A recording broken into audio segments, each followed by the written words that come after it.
America ने Iran के एक और तेल के जहाज पर कब्जे का वीडियो रिलीज कर दिया है। प्रेसिडेंट ट्रंप ने दावा किया कि होर्मुज स्ट्रेट पर अमेरिका का टोटल कंट्रोल है। ट्रंप ने होर्मुज स्ट्रेट में बारूदी सुरंग बिछाने वाली गनबोट पर हमले के ऑर्डर दिए हैं।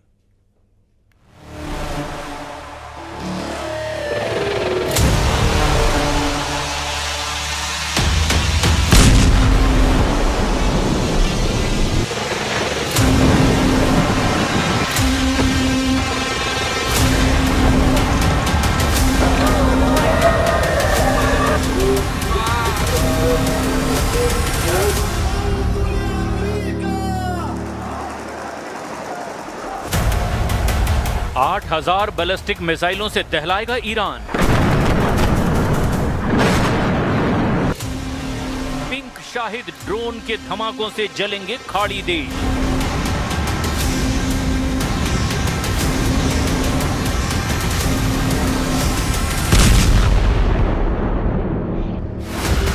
छह महीने तक होर्मुज युद्ध, 6 साल तक खाड़ी युद्ध।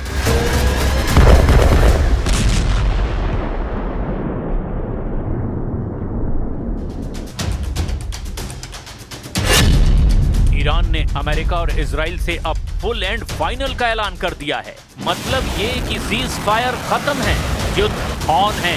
तभी तो रिवॉल्यूशनरी लड़ाकों ने मिसाइलों के गोदाम खोल दिए हैं। ईरान अपने आत्मघाती ड्रोन बम के अब नए वर्जन लॉन्च कर रहा है। ईरान इस यकीन में है कि अमेरिकी फोर्स का मनोबल टूट चुका है। जिस तरह ट्रंप अपने वॉर कमांडर बदल रहे हैं, जिस तरह अमेरिकी सेना के टॉप अफसरों पर एक्शन हो रहा है, उससे ईरान के हौसले बुलंद हैं।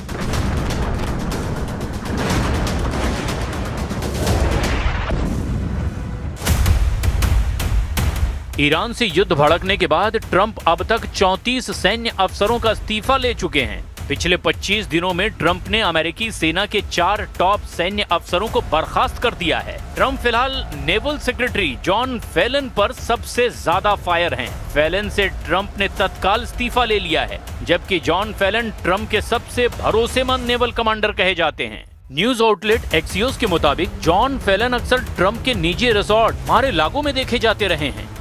ट्रंप सरकार में शामिल होने से पहले जॉन फेलन बिजनेसमैन और इन्वेस्टमेंट एग्जीक्यूटिव थे। उन्हें रिपब्लिकन पार्टी के सबसे बड़े डोनर और फंड रेजर में से एक माना जाता रहा। ट्रंप से उनकी दोस्ती की वजह यही बैकग्राउंड है। इसीलिए फेलन से ट्रंप युद्ध के दौरान भी मैसेज पर बातचीत करते रहे। बावजूद इसके उन्होंने बर्खास्त किया, क्योंकि होर्मुज में ट्रंप के हिसाब से नतीजे नहीं मिले। तेल गलियारे पर ईरान के लड़ाकों ने बढ़त बना रखी है। अमेरिकी जंगी जहाजों की तैनाती के बावजूद स्ट्रेट में वही हो रहा है जो ईरान तय कर रहा है।